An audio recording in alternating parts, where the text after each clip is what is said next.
भारत माता की। सम्मानीय मंच, अति सम्मानीय सदन, मैं आप लोगों ने मुझे 2019 में, एक मिनट आप लोगों से विनम्र निवेदन है, शांत हो जाएं। प्लीज आप लोग सब शांत हो जाएं। 2019 में आप लोगों ने मुझे जो आशीर्वाद सहयोग दिया कोषाध्यक्ष पर बैठाला, मैंने अपने 2019 से 2022 तक का हिसाब हर कार्यकारिणी और महासभा के अधिवेशन में भी रखा। पूरा हिसाब कार्यकारिणी में मेरा पास हुआ। उसके बाद 2019 के बाद 2022 तक जो मेरा हो गया था, अधिवेशन तक मेरा हिसाब पूरा चुकता हो गया था। 2022 से आज दिनांक तक कोई भी कार्यकारिणी बैठक नहीं हुई। चूंकि कार्यकारिणी बैठक नहीं हुई है तो हिसाब किसको प्रस्तुत करूं? हिसाब किसको प्रस्तुत करूं? इसलिए मैंने अभी जो मेरे हिसाब के बारे में जो चर्चा आ रही है वो उसको मैं बाद में बताते हुए, मैंने कठिली जैसे 2022 के बाद हमारे को एआर द्वारा आदेश आया था कि जो महासभा में कोई भी कार्य ऐसा न करे जो बंधु से पेमेंट बकाया सैलरी उनका पेमेंट करे, बकाया कोई काम न करे।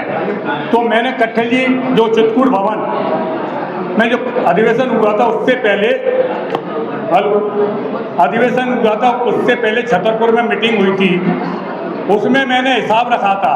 उसी हिसाब के साथ साथ कार्यकारिणी बैठक में ये पास हुआ था कि चित्रकूट भवन को जीर्णोद्धार करने के लिए महासभा से पैसा दिया जाए। जब कार्यकारिणी में पास हो गए तो मुझे तो देना ही है, तो मैंने महासभा से 18 लाख रुपए कार्यकारिणी चित्रकूट भवन के लिए दिए। 18 लाख रुपए देने के बाद अधिवेशन तक काम पूरा हो गया। चित्रकूट भवन के बाद उन्होंने आदरणीय कठिल जी ने और रामबाबू खर्द ने जो वहाँ के प्रबंधक थे, उन्होंने मुझे 23 लाख कुछ रुपए का हिसाब दिया। तो मैंने उसको हिसाब को लिया, अपने पास रखा। तो मैंने उन्होंने से कहा कि 4 लाख रुपए मैं आपको बाद में महासभा से दे दूंगा। अब जो वे पेमेंट आए, अपना जो वहाँ से जो आमदनी आए उसके बाद आप बैंक में जमा करना। उनको कई बार कहा, नहीं करा।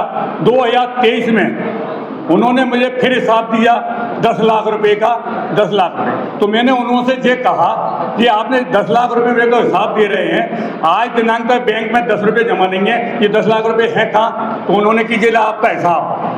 मैंने 4 लाख रुपए लगाए थे वो काट लिए और 6 लाख रुपए और खर्च हो गए इसी में।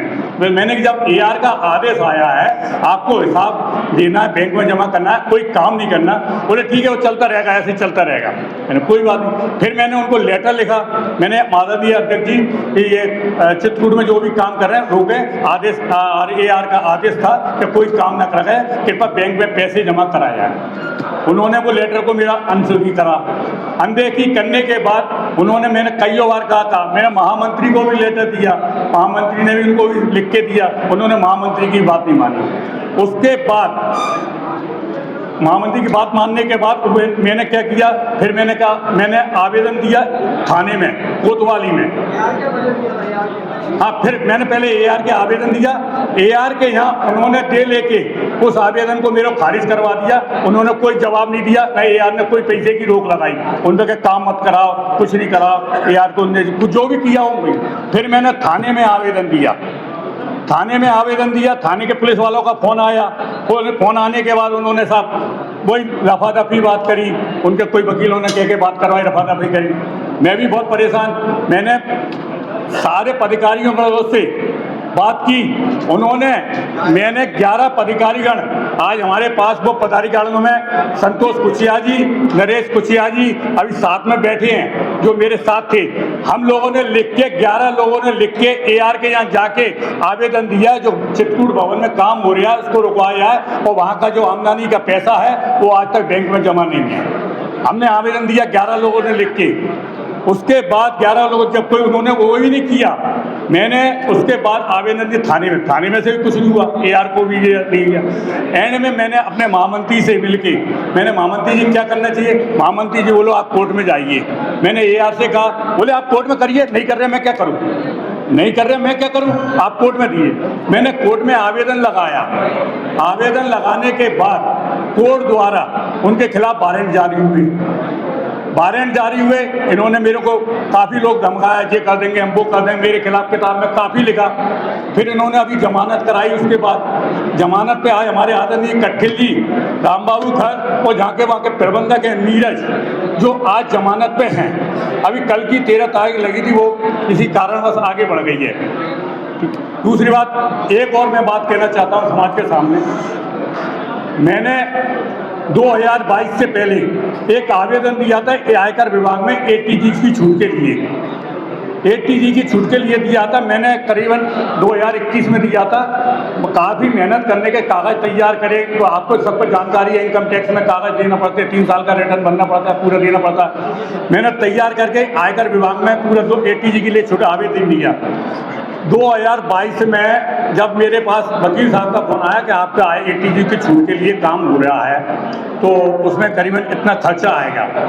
तो मैंने आदरणीय कट्ठिल जी को बोला कि उसमें करीब खर्चा आएगा 1 लाख रुपए का, क्या करना चाहिए? बोले नहीं, मैं देखूंगा, मैं बात कर लूँगा, मेरे आयकर विभाग के एक अधिकारी हैं, वो भी बात कर लेंगे। चूँकि अपना आवेदन जाने के बाद अगर निरस्त होता है, फिर 3 साल तक अपन एटीजी की छूट का कोई उसमें लगा नहीं सकते। उसके बाद इन्होंने नहीं मानी। मैंने महामंत्री जी से कहा, महामंत्री जी ने करो आप। फिर मैंने 11 पदाधिकारीगण जो मेरे साथ हैं, संतोष कुचिया जी, नरेश कुचिया जी, मेरे साथ जो भी सभी पदाधिकारीगण 11, उन्होंने कहा मोहन आप एटीजी की छूट लाइए, अगर कट्ठिल जी पैसा मना करेंगे तो हम अपन लोग तेज चंदा करके देंगे, आप तो एटीजी की छूट लाइए। आपके आशीर्वाद से 2022 में अपने को एटीजी की छूट मिली। जो पैसा लगा समाज को, मैंने और अशोक भाई साहब दोनों ने मिलके उसमें एटीजी की छूट के लिए पैसा जमा किया। मैंने अभी समाज में नहीं लिया, नहीं कोई बात नहीं। 2022 से मैंने जब उसमें 22 से अशोक भाई साहब मैंने पैसा दे दिया, तो एटीजी की छूट अपने को मिल गई। आज दिनांक तक कोई मेरे पैसे एटीजी की छूट नहीं मिली।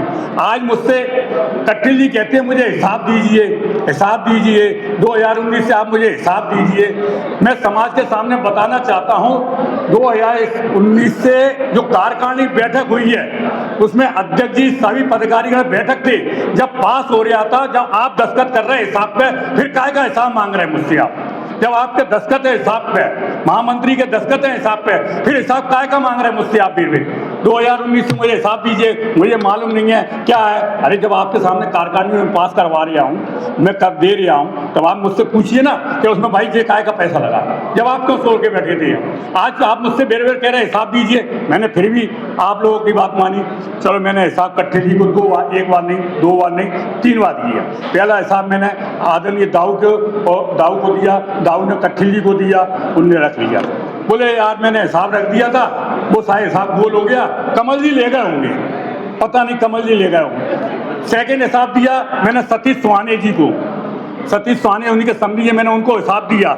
उन्होंने कट्ठिल जी को खुद बंदूक कालने में मेरे सामने, सबके सामने दिया, वो भी हिसाब गोल। 1 मिनट, वही बोल रहा हूँ। तीसरे बार मैंने हिसाब दिया कट्ठिल जी को, वही 2019 से लेकर 2022 तक का हिसाब। मैंने मदन छिरोलिया ने आके बोले कि हमें हिसाब दीजिए, मैं क्या बात करता हूँ उनसे, आप हिसाब। मैंने मदन छिरोलिया को हिसाब दिया, मदन छिरोलिया ने उसको दिया, तो बोले 2019 से मेरे को, मैंने जिलो साहब हिसाब, उनने उनको दिया। बोले मान्य को दस्तखत नहीं है, बोले दस्तखत करे मोहन जब मैं हिसाब लूँगा। भाई काय के दस्तखत करूँगा? जब आप कार्यकारिणी बैठक में दस्तखत आपके डले हैं, मेरे डले हैं, महामंत्री के डले हैं, तो आपको मेरे दस्तखत की जरूरत है? या तो आपको पहले ही मना करते, ऑब्जेक्शन लगाते, कोई बात नहीं साहब, हिसाब नहीं दिया मैंने, कोई बात। उसके बाद आए निर्वाचन आए, वृंदावन का अशोक भाई साहब का हिसाब, आज तक मेरे पास वृंदावन का हिसाब, जो कह रहे हैं ना वृंदावन का हिसाब नहीं आया, मैंने आदरणीय कट्ठिल जी को अपने हिसाब के साथ साथ वृंदावन का भी हिसाब दिया, जो कि आदरणीय अशोक कस्वाहा जी ने मुझे वृंदावन का हिसाब पूरा बना के दिया। मैंने स्वीकार किया, मेरे पास है हिसाब, आज भी हिसाब रखा है। मैं कहूँ तो आप लोगों की अनुमति रहेगी तो मैं हिसाब वाचन करके दिखाऊंगा, मेरा हिसाब रखा। उसके बाद आए निर्वाचन में मुझसे कहा गया कि हिसाब मैंने फार्म भरा, मेरे खिलाफ षड्यंत्र रचा फार्म कैंसिल करने के लिए। उन्होंने जैसे थोड़ा सा मैं और बीच में भूल गया था, मैंने 50,000 रुपये गहोई बंधु से लिए थे काहे के ATG के छूट के। मैंने पदाधिकारियों से पूछा, बोले आप ले सकते हैं, कोई दिक्कत नहीं। मैंने लिए, मैंने अपने नाम डाले, ना कि समाज किसी, अपने नाम डाले, मोहन कनकने ने लिए। निर्वाचन आए तो आयोग ने मुझे, आज निर्वाचन कराते हैं कि किसी के खिलाफ जैसे आपने फार्म भरा तो आपको नोटिस की जरूरत है। आज तक निर्वाचन अधिकारी ने मुझे नोटिस की किसी की नहीं कहा कि इनका नोटिस बना के दीजिए। मेरा नोटिस आदरणीय कठिल जी ने दिया, उनको स्वीकार कर लिया। मतलब किसी और का नोटिस नहीं लिया मुझसे, जबकि कोषाध्यक्ष देता है नोटिस, महामंत्री देता है। मुझसे मेरा नोटिस तो नहीं है, किसी का नोटिस नहीं लिया, और मेरा नोटिस आप अध्यक्ष जी से मांग रहे हैं कि इनका नोटिस दीजिए। फिर उन्होंने मेरे खिलाफ, एक हमारे सुरौलिया जी थे पहले उसमें सचिव थे, उनसे लिखवा कर बोले ये मोहन कनकने ने 50,000 लिए, 25,000 रुपये लिए, जबकि वो 25,000 मैंने नहीं लिए। उनका लिखा हुआ लेटर भी रखा है मेरे पास रघु छरोलिया का, वो 30,400 रुपये उसमें एंट्री है कि नहीं है उनने लिख दिया। 55,000, 1,05,000, 1,05,000 निर्वाचन आयोग का फोन आया कि आपके खिलाफ ये फार्म कैंसिल किया जाता है, या तो आप पैसा जमा करिए। मैं था बाहर, मैं महामंत्री के साथ बाहर था चुनाव के प्रचार के दौरान। मैंने वहीं से निर्वाचन अधिकारी को 1,05,000 बैंक में जमा करी, क्योंकि अगर मैं फार्म में पैसा जमा नहीं करता मेरा फार्म कैंसिल कर देते। फार्म कैंसिल नहीं हुआ, मेरे खिलाफ चुनाव में कठिल जी ने भला बुरा कहा, मेरा कोई दिक्कत नहीं, मैंने किसी से कुछ नहीं कहा। चुनाव हो गए, मेरे को निर्वाचन आयोग ने घोषित किया, जो कि चस्पा किया, उसमें निर्वाचन आयोग ने घोषित किया कि मोहन कनकने कोषाध्यक्ष विजयी। AR ने मुझे आदेश, हम AR में जमा करने गए अपने निर्वाचन अधिकारी जो निर्वाचित हुए पदों के लिए AR को देते हैं, उन्होंने दिया। उसमें भी AR ने मुझे लिख के दिया कि मोहन कनकने, अरे भाई साहब जरा शांत हो जाइए प्लीज, अरे शांत हो जाइए, एक मिनट, वो भी बात कर रहा हूँ। AR ने मुझे कोषाध्यक्ष मान लिया, उन्होंने लिख के दिए कि आप कोषाध्यक्ष हैं, स्वीकार कर लिया।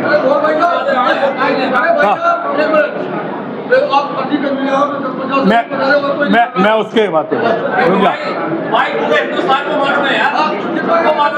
नहीं, तो मैं अध्यक्ष जी को आज की अध्यक्षता कर रहे हैं हमारे मेरे छोटे भाई मोहन बड़कुल जी, मैं उनसे इजाजत चाहता हूं कि सदन में मैं अपना हिसाब पेश करूं या नहीं। धन्यवाद। मैं अपना हिसाब 2022 से 31 मार्च 2022 तक का हिसाब प्रस्तुत कर रहा हूं।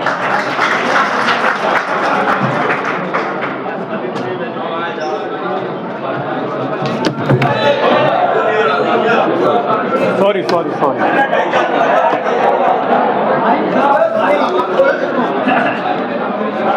मैं सबसे पहले 1/4/2022 से 31/3/2022 तक का आय व्यय पढ़ने जा रहा हूँ। कृपया शांत हो जाइए।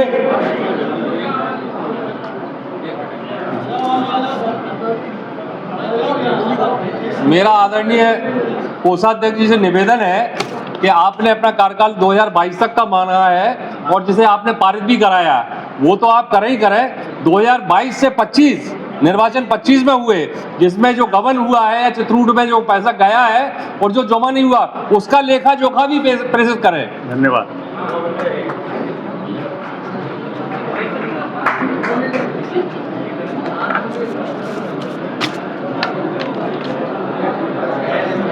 गहोई बंधु पत्रिका का व्यय 1/4/2022 से 31/3/2023 तक का आय व्यय पढ़ने जा रहे हैं। आजीवन सदस्यता से प्राप्त सदस्य संख्या 117, 1,75,200 रुपया। वार्षिक सदस्यता से सदस्य संख्या 153, 45,900 रुपया। ब्लैक एंड व्हाइट से 38,902 रुपया। कलर बायोडाटा एवं विज्ञापन से राशि 27,70,168 रुपया। FDR सेविंग से प्राप्त राशि 4,39,434। किराए से प्राप्त राशि 38,500 रुपया। ठीक, अब मेरा व्यय, अरे गहोई बंद, अब मेरा व्यय जो है 31 मार्च 23 तक का गहोई बंद पत्र का छपाई व्यय 31,22,573 रुपया। संजय बाइंडर व्यय जो बाइंडिंग करके किताब लगा डिस्पैच करता है 29,480 रुपया।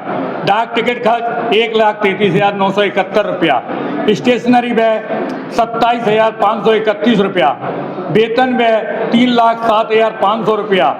बायोडाटा टाइपिंग एंड चेकिंग 1,14,140 रुपया। टेलीफोन एवं मोबाइल व्यय 8,220 रुपया। कार्यालय सफाई खर्च 39,153 रुपया। नल एवं बिजली व्यय 44,341 रुपया। मरम्मत सॉफ्टवेयर व्यय 29,676 रुपया। बैंक व्यय 5,130 रुपया।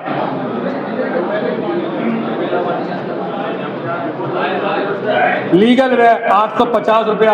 भाड़ा 3510 रुपया। इसमें व्यय से आय अधिक है 3,73,718 रुपया, जो हुआ अपना 31 मार्च 2023 तक का। 1/4/2023 से 31/3/24 तक का हिसाब। 1/4/2023 से 31/3/2024 तक का आय व्यय।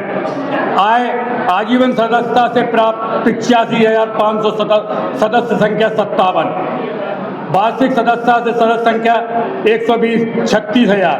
Black and white full 36,000। Colour biodata विज्ञापन से प्राप्त 27,35,172 रुपया। एफडी वार सेविंग से प्राप्त 4,30,979 रुपया।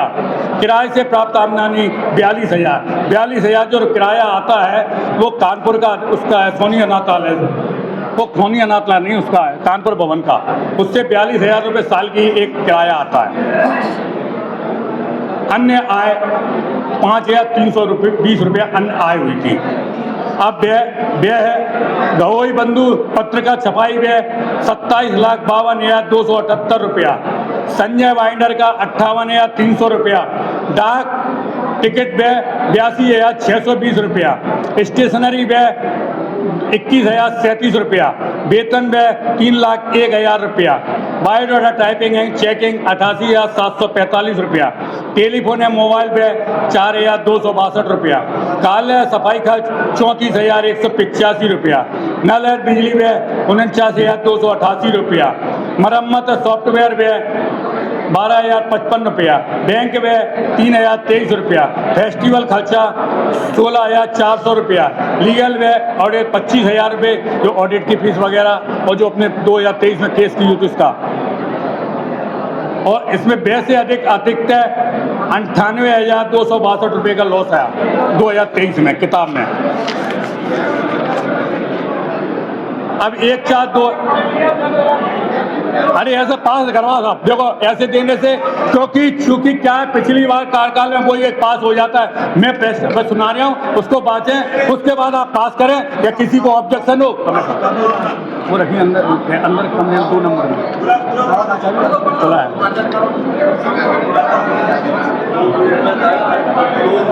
1/4/24 से 31/3/25 तक का आय व्यय। आजीवन सदस्यता से प्राप्त सदस्य संख्या 57 85,500। वार्षिक सदस्यता से प्राप्त 128 सदस्यों के 38,400। ब्लैक एंड व्हाइट फुल 27,802 रुपया। कलर बायोडाटा विज्ञापन से प्राप्त राशि 20,39,515 रुपया। एफडी वार और सेविंग से प्राप्त राशि 3,55,101 रुपया। किराए से प्राप्त आमदनी 35,000 ये बंधु का है। और अब इसमें व्यय गहोई बंधु पत्र का छपाई व्यय 23,90,455 रुपये गहोई बंधु पत्र का छपाई व्यय। संजय बाइंडर को 71,520 रुपया। डाक टिकट 71,770 रुपये। स्टेशनरी व्यय 12,225 रुपये। वेतन व्यय 2,96,850। Biodata typing and checking 60,100। Telephone एवं मोबाइल व्यय 6,276। कार्यालय सफाई खर्च 47,857, नल है बिजली व्यय 39,431, मरम्मत है सॉफ्टवेयर व्यय 16,970, बैंक व्यय 650 रुपया 34 पैसा, फेस्टिवल व्यय 12,020 रुपया, लीगल व्यय 15,000 रुपया। इसमें वैसे आय का अधिकतम 5,12,776 रुपया। ये मेरा गवई बंधु का 3 साल का आय व्यय है। अब इसको आप पास करें या किसी को ऑब्जेक्शन या तो पास करके ताली दीजिए। बहुत बहुत धन्यवाद। हाँ जी जी जी बोलिए सर। ये जो आपने लेखा जोखा प्रस्तुत किया है तो अगर PDF रूप में सारे ग्रुपों में डाल दिया जाए अलग अलग हैं गवई बंधु महासभा हेलो महोदय महोदय महोदय मैं आपको बता दूं। अरे महोदय महोदय अरे ग्रुप है नहीं सुनिए सुनिए प्रभु ये बड़ी विडंबना है कि सामाजिक ग्रुपों में गैर बरादरी के लोग जोड़ रखे हैं। अरे तो एक मिनट महोदय मेरी बात सुनिए आप। ये हमारी वीडियो बन रही जो भी हिसाब हो रहा है प्रस्तुत उसकी PDF बन जाएगी आपको सब मिल जाएगी। ये बंधु का हिसाब मेरा हो चुका है। अब महासभा का है महासभा का हिसाब। अब मैं महासभा का हिसाब पढ़ने जा रहा हूँ।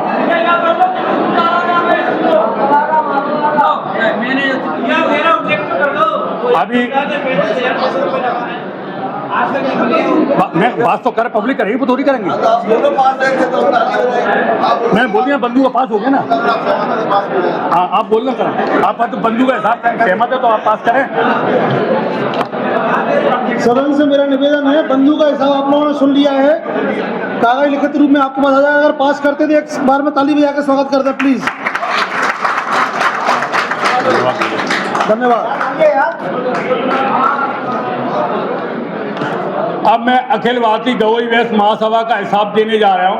1/4/22 से 31/3/23 तक का आय व्यय। क्योंकि कोई काम मैं आपको बता आजीवन सदस्यता 491,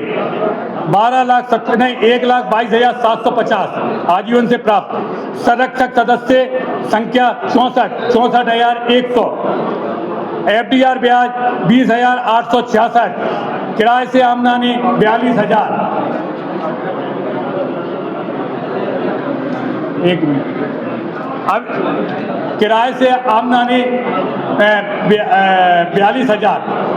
अधिवेशन चित्रकूट पत्रिका इनकम अधिवेशन में जो पत्रिका छपी थी उसकी आय थी उसके तो लेकिन हालांकि उसमें एक मिनट भाई साहब सर प्लीज शांत हो जाइए। चित्रकूट के बारे में बताना चाह रहा हूँ।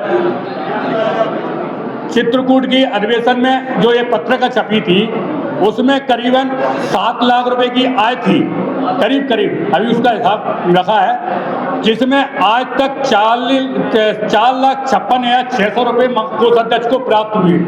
जो कि मैंने आदरणीय कट्ठेल जी को कईयों बार कहा जिसमें जिसका नाम लिखा है मैंने उनको फोन लगाया उन्होंने कहा मैंने कट्ठेल जी को नकद दिए जो आज तक 2,70,000 रुपये आज तक मेरे पास जमा नहीं है।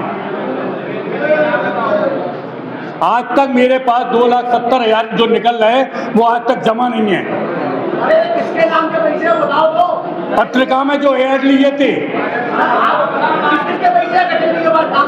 अब नाम अभी देखो मेरे पास नहीं नाम देखो अभी आप चाहो तो उजागर करना पड़ेगा।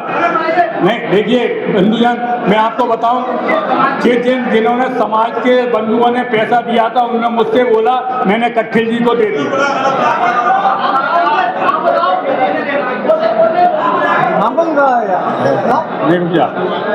बैंक व्यय 4 व्यय किलो शुल्क महासभा की बैंक व्यय 427 रुपये 88 पैसे। वेतन व्यय 20,400 रुपये। महासभा में एक ही वेतन जाता है जो केंद्रीय कार्यालय का है 1,700 रुपये महीने के हिसाब से एक ही केंद्रीय कार्यालय में कर्मचारी है उसका व्यय जाता है वो 20,400 रुपये। हमारे दयाल शंकर कनकने जी के जो 5,000 जमा थे एडवर्टाइजमेंट के वो 5,000 उन्होंने एडवर्टाइजमेंट नहीं दिया था वापस करिए थे तो 5,000 उनके वापस करे। स्टेशनरी एंड पोस्टेज जो कि अधिवेशन में खर्च हुआ था स्टेशनरी टिकरिया जी द्वारा 1,01,620 रुपये का उन्होंने हिसाब दिया था।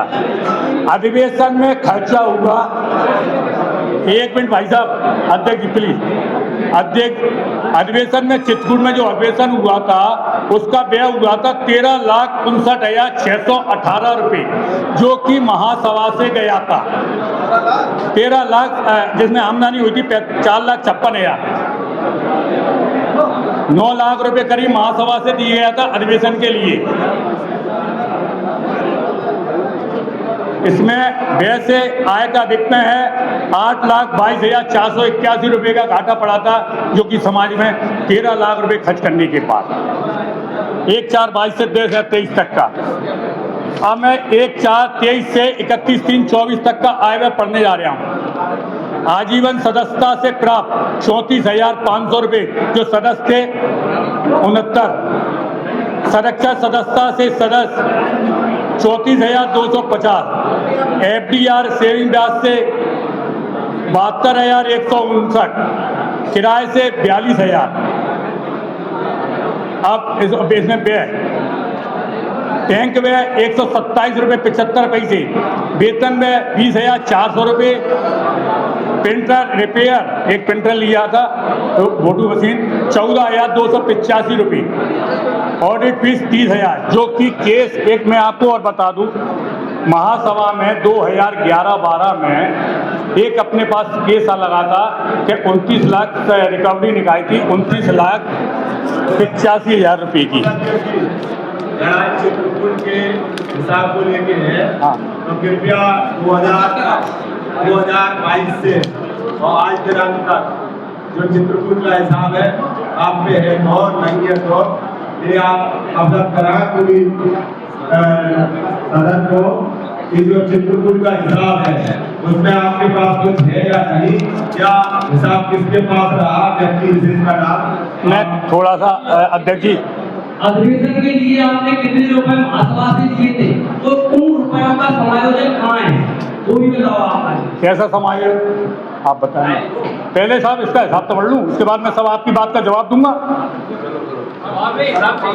क्या का नहीं तो चित्रकूट का भाई साहब आएगा, कौन सी आए? अरे तो मैं उससे आप भाई साहब मेरे से पूछो ना, चित्रकूट की आए कैसे लिख दूं? इसमें अरे कैसे, आप एक बात बताइए, जब मेरे पास हिसाब नहीं है तो मैं कैसे दे दूं? मेरे पास कोई हिसाब नहीं है चित्रकूट का। मैं आपको बता दूं, पहले चित्रकूट का हिसाब बता देता हूँ। आज 2022 से 2022 तक का चित्रकूट का मैंने फिर 2022 तक का अधिवेशन में पढ़ के दिखाया था कि 18 लाख रुपए महासभा से दिए थे। उसके बाद 18 लाख से उसके बाद मेरे पास कोई चित्रकूट की बैठक नहीं हुई, ना कोई कार्यकारिणी बैठक हुई। मैंने सभी लोगों को, अब मैं बता रहा हूँ, 23 लाख रुपए का हिसाब उन्होंने मुझे बना के दिया था, जो कि 18 लाख समाज से गए थे, और उसके बाद उन्होंने 4 लाख उनको देना थे, मैंने अभी आपको बताया। उसके बाद 10 लाख रुपए की आमदनी आई थी, जिन्होंने मुझे हिसाब दिया कि 10 लाख रुपए की आमदनी है, तो 31 मार्च 2023 तक वो हिसाब 10 लाख रुपए की, जब मैंने उनसे कहा गया कि 10 लाख रुपए कहाँ हैं, बोले वो मैंने 4 लाख रुपए काट लिए हैं, और उसके बाद बकाया पैसा मैंने कर दिया, और उसके बाद आज दिनांक तक मांग के हिसाब रह गए, आज तक कोई हिसाब नहीं आया, न कोई पेमेंट आया। जबकि इन्होंने हर बार बंधु में लिखा है आज 1 लाख रुपए की, हर महीने 1 लाख की आमदनी, 2 लाख की आमदनी, 3 लाख की आमदनी। मैं आपको और एक चीज का अवगत करा दूं, हमारे राष्ट्रीय अध्यक्ष जी को के कट्ठिल जी ने 23 लाख का हिसाब एक दिया, 10 लाख का हिसाब एक दिया, उसके बाद 26 लाख का हिसाब आदरणीय डल्लू भैया को देने गए, ये उनके घर भोपाल देने गए। हिसाब कोषाध्यक्ष पे आता है कि डल्लू भैया पे आता है? डल्लू भैया मुझसे हिसाब मांग रहे हैं। आपको मेरे पास हिसाब लाना चाहिए, आज तक कोई मेरे पास हिसाब नहीं आया चित्रकूट का। इसीलिए लिख देते ना कि हमारे पास नहीं आया, लिख देते हमारे पास नहीं आया। बढ़ रही है, हमारे पास चित्रकूट का हिसाब नहीं है, लिखना है तो हमारे पास कोई जमा नहीं है। क्या आपको 18 लाख रुपए दिए थे, तो आपने 18 लाख के आपको हिसाब मिले? हाँ, एक मिनट मैं उसकी बात को भी बता दूंगा आपको। मेरे पास 23 लाख रुपए का हिसाब मिला, जिसमें मैंने हिसाब उनको बताया, समाज को भी बताना चाह रहा हूँ मैं। ऐसे ऐसे वाउचर थे, अगर मैं कोर्ट में उसमें लगा देता आयकर विभाग अपना उसमें 18 लाख में 23 अरे तो ऐसा तो नहीं होता है, ऐसा नहीं होता, हिसाब तो हिसाब होता है साहब। मैं किसी रिटर्न में कैसे कर दूंगा मैं वो, जिसमें 3 लाख रुपए एक अपने कर्मचारी काम करता है, जो अपने यहाँ पे कर्मचारी काम करता है। 2 मिनट। लोन दिया था ये बोलो। अरे सुनील सोनी जी, आप पूरी बात सुनिए। 18 लाख रुपए महासभा ने काम करने के लिए और जीरो उद्धार के लिए लोन दिया था। पिछली कार्यकाल में सावला जी द्वारा भी 4 लाख रुपए दिया गया था। 18 लाख रुपए महासभा ने लोन दिया था। उनने मुझे 23 लाख का हिसाब दिया। 23 लाख का हिसाब मैंने देखा, मैंने उनसे कहा कि हिसाब मेरा किसी भी ऑडिट नहीं करा सकता मैं, क्योंकि एक कर्मचारी अपने यहाँ जब काम करता है उस पर वाउचर बना 3 लाख रुपए का नगद दिए। काय के दिए भाई? अपने यहाँ कर्मचारी है, बोले वो ठेकेदार है। मैंने कि मैं नहीं कर सकता ये, मेरी कई बार बैठा कोई। उसके बाद 10 लाख का हिसाब आया, मैंने 10 लाख के पैसे मांगे, नहीं लिए। उन्होंने मेरे को हिसाब पन्ना पटक के चले गए, कोई हिसाब नहीं ढंग पेश किया। उसके बाद आज दिनांक तक मेरे पास कोई हिसाब नहीं आया। और मैं आपको बता दूं, चित्रकूट में उन्होंने 23 लाख एक, 10 लाख एक, 33 लाख और 26 लाख का डल्लू भैया को हिसाब दिया है। तो मतलब 59 लाख रुपया खर्च हुआ है चित्रकूट भवन में जीर्णोद्धार के लिए। 59 लाख रुपया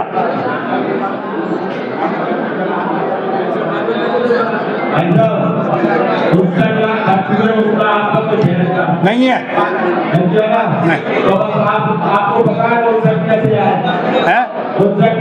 हमारे, मैं बता रहा हूँ ना, 23 लाख का हिसाब एक मेरे को दिया था, मैंने आपको बता दिया। 10 लाख का हिसाब दिया, 10 लाख मैंने कहीं से पैसा कहाँ है, तो उन्होंने पूरा हिसाब बता दिया। 10 लाख रुपए ऐसे खर्च हो गए, ठीक है। उसके बाद डल्लू भैया बोलते हैं 26 लाख रुपए ऑडिट करवाया आपने? आएगा नहीं, वो नहीं, मैंने कोई ऑडिट नहीं करा। महोदय, मैंने लोन दिया चित्रकूट से, उन्होंने जब मुझे हिसाब नहीं दिया, मैं ऑडिट, वो बोलते मैंने ऑडिट करा लिया। मेरा ऑडिट 18 लाख का है। कैसा? मैंने बोला ना, एक बात बताओ रामेन जी, जब मीटिंग नहीं हो रही है और मैं, ये तो कोर्ट में करना पड़ा। आज मेरे पास क्या है, एक मिनट मेरे को बोलने दो। अरे बोलने ही नहीं दे रहे, बात को तो करने दो। अरे महोदय, वकील साहब, मैं एक आपको बता दूं, ये हिसाब ना दिया, उसी के आधार पर मैंने कोर्ट केस किया है? हाँ,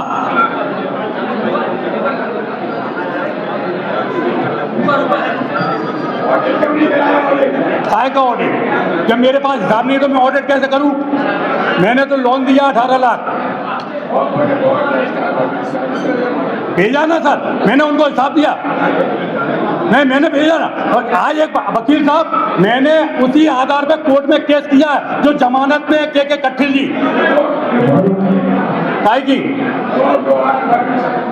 अरे मैंने कह तो रहा हूं ना, मैंने कोर्ट में केस क्यों किया? काय की रिपोर्ट? क्या चीज? काय की रिपोर्ट है ना, मैं कह तो रहा हूँ कोर्ट केस चल रहा है, मैंने जमानत उनको किया। जब मेरे पास हिसाब नहीं आया तो मैं कैसे को ऑडिट करा लूँ सर? कौन को? जब रजिस्ट्रार को मैंने 11 पदाधिकारी गणों ने लिख के दे दिया, आए थे ना, पटल पे रखा ना, आदरणीय महामंत्री जी बैठे। अरे महामंत्री जी बैठे, उनको पटल पे रखा है ना मैंने।